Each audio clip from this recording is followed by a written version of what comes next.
Assalamualaikum warahmatullahi wabarakatuh. Perkenalkan, nama saya Gofar Ajis dari Prodi PJKR kelas 1C. Di sini saya akan menjelaskan tentang latar belakang studi sejarah. Sejarah merupakan kajian sistematik dari masa lampau dengan pengetahuan masa lalu, bagaimana ia turut membentuk masa kini. Keadaan sekarang dapat lebih dipahami karena pemahaman yang baik akan datang mampu menduga apa yang mungkin terjadi, bahkan turut membentuk masa yang akan datang dan ikut menciptakan masa depan.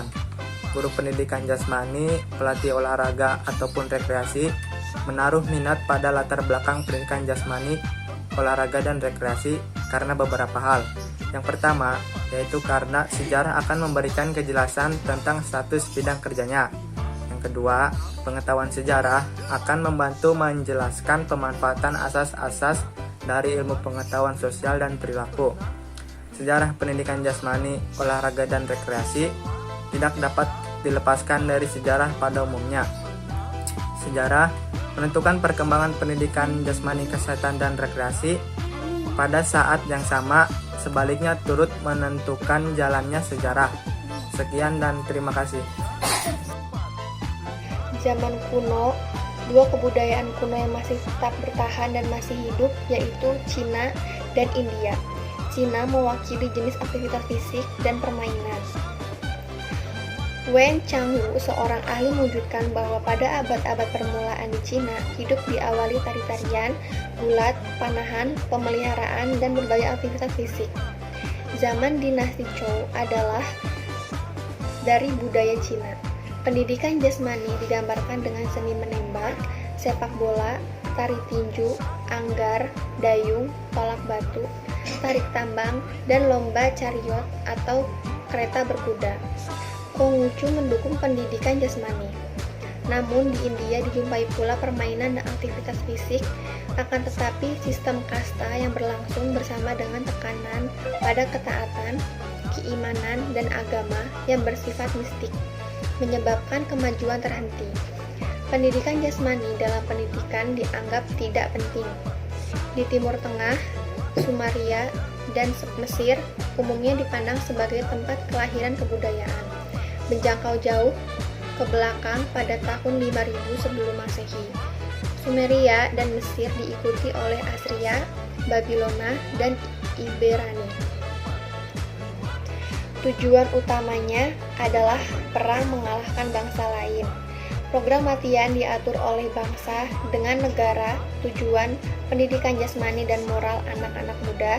Anak laki-laki dilatih mulai usia 6 tahun dengan sangat ketat. Latihan terdiri dari naik kuda, panahan, berburu, dan permainan jasmani yang bersikap pendidikan moral dan kejujuran. Bangsa Romawi. Bangsa Romawi pada mulanya adalah bangsa yang praktis dan stabil, yang menyadari keterbatasan dirinya. Mungkin karena mereka gagal menyamai orang Greek dalam sastra, seni, filsafat, menolak kepercayaan Greek dalam hal perkembangan keseluruhan demi kebaikan dari individu sepenuhnya. Perkembangan fisik bagi orang Romawi adalah masalah praktik dan dengan pengaturan tertentu didasarkan oleh motif kemiliteran.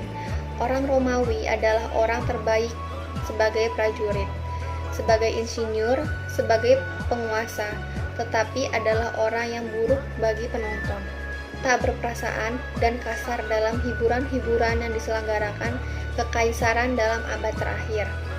Hal ini yang berkaitan dengan pendidikan jasmani adalah apa yang disebut tema pemandian umum.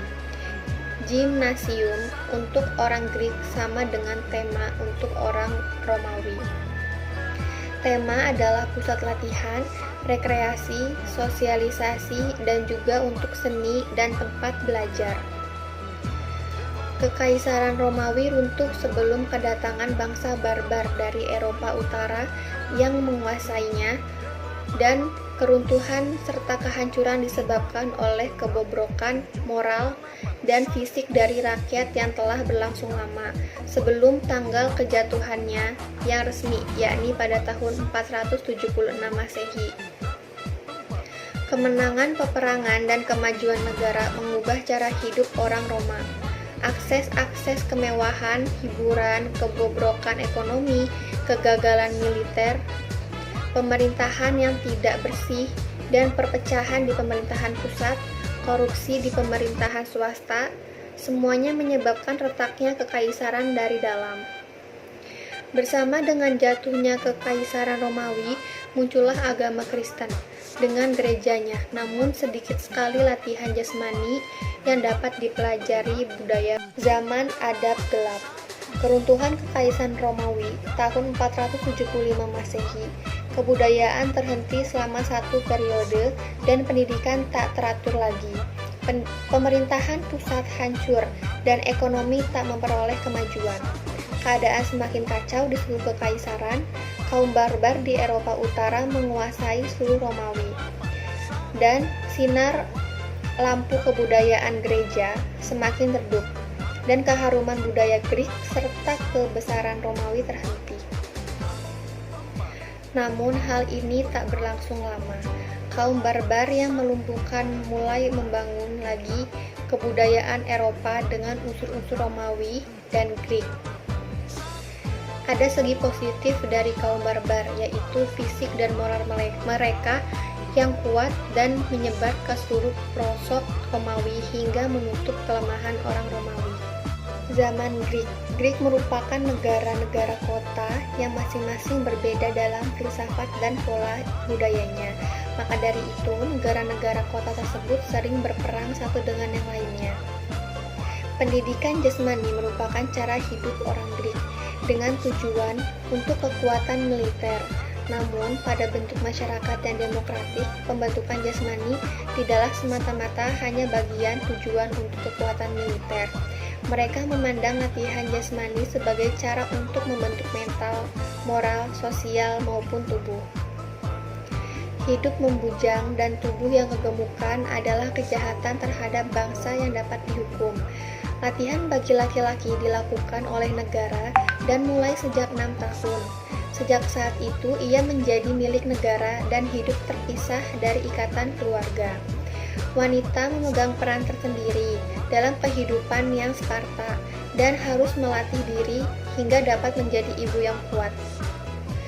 Kewajiban militer dikerjakan bila mereka sudah dewasa, dan apabila tidak ada perang, mereka dibebaskan setelah 2 tahun untuk memasuki kehidupan masyarakat. Ada sejumlah festival yang digunakan bangsa Greek sebagai penghormatan kepada dewa-dewa. Yang terkuat adalah Olimpiade untuk menghormati dewa Zeus. Zaman primitif, masyarakat bangsa primitif yang melakukan permainan dan tari-tarian. Bangsa masyarakat primitif, menari adalah alat komunikasi, dan tari merupakan cara untuk berhubungan dengan yang lain.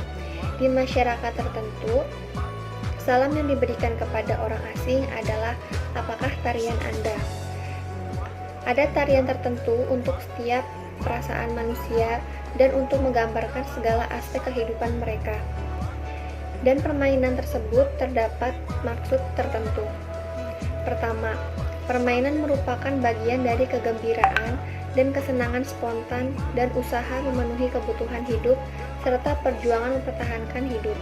Kedua, yaitu latihan persiapan bagi remaja menjelang kedewasaan, karena bentuk permainan diambil dari aktivitas hidup dan diakui sebagai cara meningkatkan ketangkasan, kekuatan, dan kecepatan. Maka dari itu, kesegaran jasmani dalam masyarakat primitif mutlak diperlakukan terus-menerus. Oke, saya akan melanjutkan dan menjelaskan materi yang sudah disampaikan oleh Hidayah. Abad pertengahan.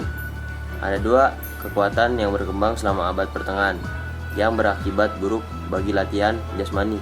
Keduanya tumbuh dari kekristenan pada saat keruntuhan kekaisaran Romawi.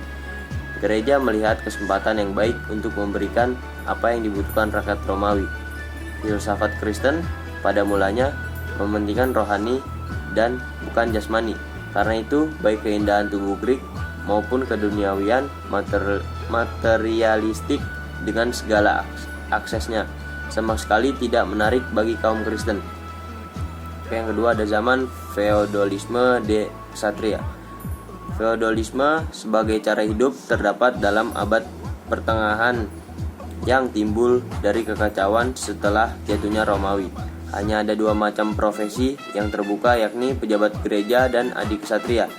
Bidang kerja lain dalam ksatria yang mensyaratkan latihan militer, ketangkasan ksatria terbatas pada kegunaan dan tidak memotivasi oleh idealisme seperti bangsa Greek. Zaman Renaissance atau kelahiran kembali. Zaman ini timbul sekitar abad 14-17. Adanya Purnatinanisme, yaitu sebagai filsafat yang menganjurkan gagasan penggabungan kerja, hidup hemat, menghukum kemasalahan, dan bermain. Pendidikan diberikan terutama pada anak laki-laki kaum ningrat, dan hanya di sekolah yang paling maju diberikan pendidikan jasmani sebagai bagian dari kurikulum. Ada zaman pendidikan jasmani modern Eropa. Timbulnya nasionalisme menandai tumbuhnya masyarakat modern. Abad gelap menghapus semua pemerintahan pusat, sedang feodalisme dan gereja bangkit sesuai dengan pemerintahan zaman dan berlangsung beradab-adab. Feodalisme berantakan dan membuat tempat kepada monarki. Dengan dipakainya mesin sebagai alat perang, ketangkasan ksatria tidak berani lagi. Perang keagamaan terhenti dan akhirnya kekuasaan sipil dan gereja berakhir. Yang terakhir ada zaman nasionalisme. Gerakan nasionalisme membawa asas pendidikan universal dan berhasil membawa warga negara taat pada negara. Pendidikan dibuat untuk mencapai tujuan. Dalam periode ini pendidikan jasmani maju pesat seperti zaman Greek. Sejarah olahraga internasional. Asal mula olahraga tidak diketahui secara pasti dalam sejarah, tetapi bangsa primitif melakukan olahraga dan permainan seperti yang ditafsirkan oleh para ahli antropologi. Dalam masyarakat prasejarah, bermain dan permainan untuk sebagian berasaskan manfaat karena merupakan proses dari mempertahankan keberadaan mereka. Bermain permainan adalah untuk mewariskan budaya suku. Bermain dan permainan berkaitan dengan kepercayaan. Olahraga selain alat komunikasi, sarana kepercayaan, dan alat untuk memperkuat diri, juga alat rekreasi. Selama berabad-abad lamanya, masa kebangkitan dan kejatuhan berbagai kebudayaan manusia berlangsung. Secara pasti ada peninggalan-peninggalan bukti permainan dan olahraga tiap kebudayaan. Romawi memperlihatkan olahraga dan kekasaran dan kekejaman serta mencerminkan kejatuhan dan kehancuran kekaisaran. Kelahiran kembali kebudayaan Greek dan Romawi menyebabkan olahraga dalam berbagai bentuknya secara lambat mengalami perubahan-perubahan. Perkembangan yang penting dalam abad pertengahan adalah evolusi dari olahraga. Olahraga terus tumbuh dan bentuk-bentuk yang ada sangatlah sederhana. Permainan terus berkembang dan dilakukan tanpa pengaturan organisasi. Aktivitas fisik diakui sebagai alat untuk pendidikan, sekolah menerimanya dan disebut sistem gimnastik. Sistem ini berkembang pesat di negara-negara yang semangat nasionalismenya tinggi, terutama di Denmark, Swedia, dan Jerman, yang pada waktu itu ketaatan dan indoktrinasi merupakan tujuan utama pendidikan. Inggris memiliki olahraga dan permainan-permainan. Selama berabad-abad, berbagai macam olahraga berkembang.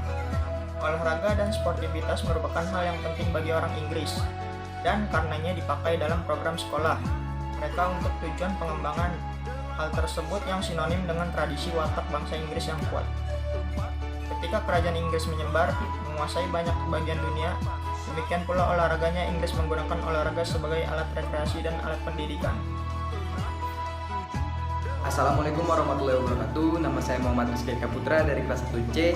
NPM saya 20106310 790. Di sini saya akan mempresentasikan tentang sejarah olahraga Indonesia dari zaman prasejarah dan kuno hingga zaman kemerdekaan. Nah, di Indonesia ini masyarakat sudah mengenal olahraga dari zaman prasejarah dan zaman kuno. Namun, cara melakukannya itu beda seperti zaman yang sekarang ini. Masyarakat zaman dahulu hanya sekedar mengetahui dan melakukannya saja untuk mempertahankan hidupnya. Seperti contohnya berlari, membela diri, bertari-tarian, berburu, hingga yang lain-lainnya. Nah, itu semua yang mereka lakukan untuk mempertahankan hidup mereka di zaman dahulu. Lalu setelah zaman prasejarah dan zaman kuno masuk ke zaman kerajaan-kerajaan, mulai dari kerajaan Hindu Buddha hingga kerajaan Islam. Nah, yang pertama itu dari kerajaan-kerajaan Hindu dan Buddha. Hindu dan Buddha masuk di Indonesia itu, olahraga yang dikenal adalah olahraga gulat.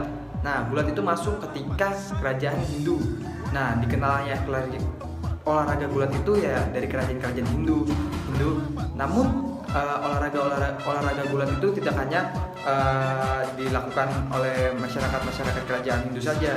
Nah, mereka mengembangkannya kepada masyarakat Indonesia hingga masyarakat Indonesia tahu tentang olahraga gulat tersebut. Namun yang saya pikir tidak hanya gulat saja, masyarakat kerajaan Hindu memperkembangkan apa yang telah dilakukan di zaman prasejarah dan zaman kuno sebelumnya, seperti berburu, memanah, dan lain-lainnya. Nah, lalu setelah kerajaan Hindu dan Buddha masuklah kerajaan-kerajaan Islam. Nah, kerajaan-kerajaan Islam itu seperti yang kita lihat dari nabi-nabi, dari hadis sebelumnya yang mengatakan bahwa olahraga yang dianjurkan dari nabi yaitu adalah olahraga berburu dan memanah. Nah, itu juga termasuk dilakukan oleh masyarakat Indonesia ketika kerajaan Islam masuk di Indonesia. Nah, lanjut dari kerajaan-kerajaan mulailah kepada masuk ke kerajaan penjajahan Belanda masuk ke Indonesia itu di sekitar tahun-tahun setelah kerajaan-kerajaan Hindu dan Buddha masuklah zaman-zaman penjajahan Belanda, penjajahan Jepang. Nah, itu banyak olahraga yang diperkembangkan di situ. Mulai contohnya Belanda membawa olahraga bola voli. Nah, bola voli itu masuk dari negara Belanda. Nah, Belanda yang memperkenalkan olahraga bola voli di negara kita ini, negara Indonesia. Nah, sebelumnya itu olahraga bola voli hanya dilakukan di Belanda. Belanda yang pertama kali melakukan olahraga bola voli. Lalu Belanda tersebut mengembangkan semuanya hingga sampai di Indonesia. Ketika Belanda menjajah Indonesia, Belanda mengasih tahu bahwa ada permainan olahraga bola voli, dan hingga kini bola voli berkembang di Indonesia dengan cara-cara dan ketentuan yang masih diberlakukannya. Seperti itu. Nah, lanjut ke zaman Jepang. Hampir sama seperti hampir sama seperti zaman-zaman yang berikutnya. Ada seperti contohnya yang di Belanda ada bola voli, dan di Indonesia juga sebenarnya ada juga.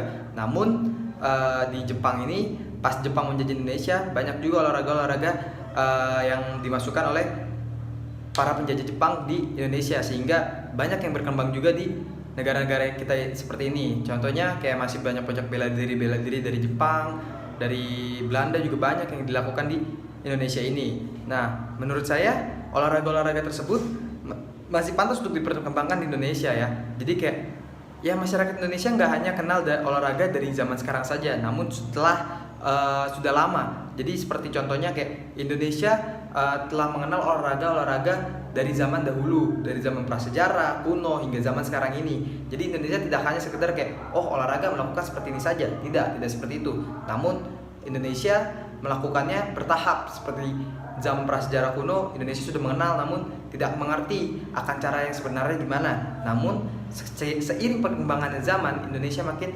memperkembangkan olahraga tersebut, tata caranya seperti apa, dan melakukannya yang sebenarnya itu seperti apa. Jadi seperti itu.